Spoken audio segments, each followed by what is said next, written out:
Fazbear Frights, Epilogue 1. Propping his foot on an open drawer, Detective Larson leaned back in his wooden desk chair. Its typical creak sounded usually loud in the absence of the daytime chaos of the divisional office. The bullpen was crammed with 12 desks, double that number of chairs, triple that number of computers and monitors and printers, a smattering of bulletin boards and storage cabinets and work tables, and the lone malfunctioning coffee maker stuck in the corner. The coffee maker spewed out abysmal coffee, but it made a musical hissing sound that a couple of detectives thought sounded like Ride at the Valkyries. It was on one of its more screeching crescendos right now. Larson shook his head. He only noticed how depressing the place was when all the people were gone, as they were on this late Monday evening. He should have been gone, too, but he wasn't in a hurry to get back to his empty apartment. Ever since his wife, Angela, left him, filed for divorce, and embarked on a mission to be sure he saw their 7-year-old son Ryan as little as possible, Larson didn't see the point of going home. Home wasn't home. It was a 2-bedroom walk-up that, according to Ryan, smelled like pickles and had the ugliest carpet ever. He had told himself he'd stay late and catch up on reports, but he was really just sitting there feeling sorry for himself. Was he really the horrible dad Angela accused him of being? Sure, the job forced him to miss a lot of Ryan's games and school events. Yes, he had broken a lot of promises to his son. "I'll be home in time to throw the ball, Ryan," turned into. "Sorry, got a new case." "I'll take you camping this weekend," turned into. "Sorry, the chief called me in." "He's your son, Everett," Angela kept saying to him before she left. "He's not an afterthought. He should be the reason for your being, not something you'll get around to someday." Angela just didn't understand. He loved his son, of course, but this job wasn't just a job. Yep, he was definitely feeling sorry for himself. Not the best use of his time.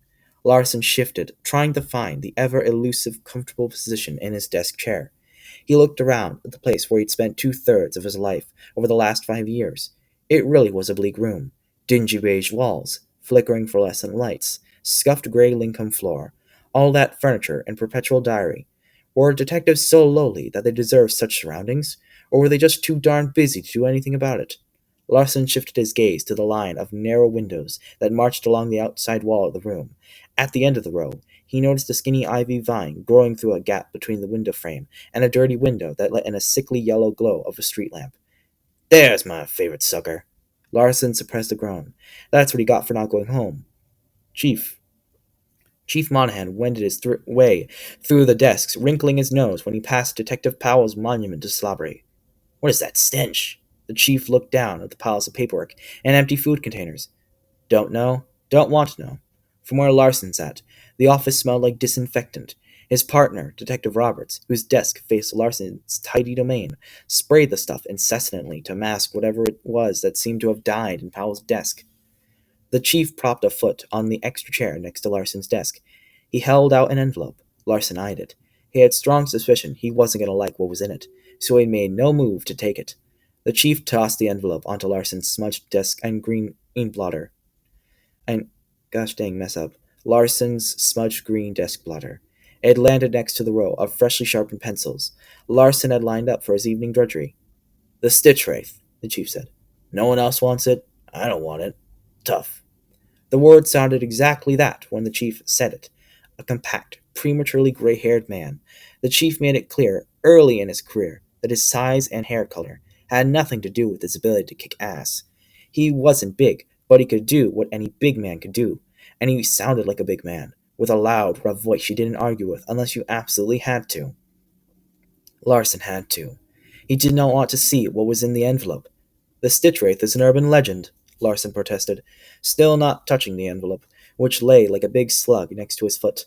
"Not anymore. You heard the latest." Chief Monahan clearly wasn't going to listen to dissent. Larson sighed. How could he not have? It was all over the news, and the public was demanding answers. A local teen, Sarah something, disappeared a week before, and the detectives assigned to the case, not Larson, who gave thanks for small favors, had several dozen eyewitnesses who claimed the girl turned into garbage right before their eyes. Now, admittedly, the eyewitnesses were public school kids, not always the most stellar purveyors of truth, but in this case, their stories had a ring of authenticity, in spite of the outlandish content. "I heard," Larson admitted. "Can't make heads or tails of it, I know. But this morning, we had most of the witnesses back in to see the psychologists. The shrinks confirm the witnesses believe what they're saying. Same goes for the people who've seen the Stitch Wraith." Larson rolled his eyes, then said in a deep voice, "A strange cloaked figure roaming the streets." He returned to his normal, unremarkable voice. "Did I go to sleep and wake up in a horror flick?" The chief snorted, then indicated the envelope with a shift of his square jaw. "You haven't heard the best part. Open it." Larson took a deep breath and put his foot on the floor. He tipped his chair forward. It creaked again, this time louder, as if it too had no interest in the stitch wraith, and it needed to voice its own objection. Larson picked up the envelope, pulling an inch-thick stack of papers from it. He flipped through a few witnesses' reports. Like the school kids' reports, these witnesses' testimonies all sounded similar, though they still had enough detail to diminish the possibility of a hoax. The stitch wraith, witnesses said, was a shrouded figure in some sort of cloak, cape, or hooded coat. It had a lurching walk, a complete disinterest in others unless bothered, and an obsession with dumpsters and trash bins. It was usually seen dragging garbage bags, full of no one knew what. He had heard all of this before. He and most of his fellow detectives had dismissed it as a bunk. Setting aside the witnesses' reports, Larson flipped through the next few sheets in the envelope. They were all suspicious death reports. Larson kept his face blank as he read, as he was glad the chief couldn't see the frisson of dread that skittered along his nerve endings. He felt like the reports dropped a stone into the pond of his life, and now their impact was rippling inexorably outward towards some future he wasn't going to like. Larson flipped through the stack. 5? 5 withered bodies with. He looked down and read from the top report stack.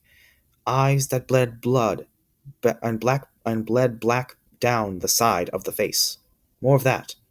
The manner of death wasn't new to Larson, unfortunately, but he'd only known of one of the victims.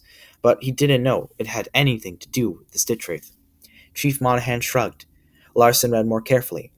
2 of the dead men found had impressive criminal histories. Larson recognized one of the guys. He had collared him for assault a few years back.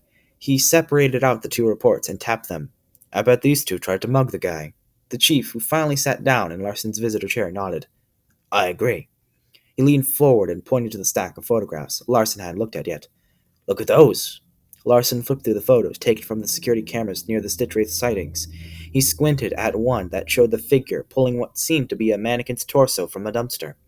"What the heck is he doing?" The chief didn't answer. Larson kept going through the photos.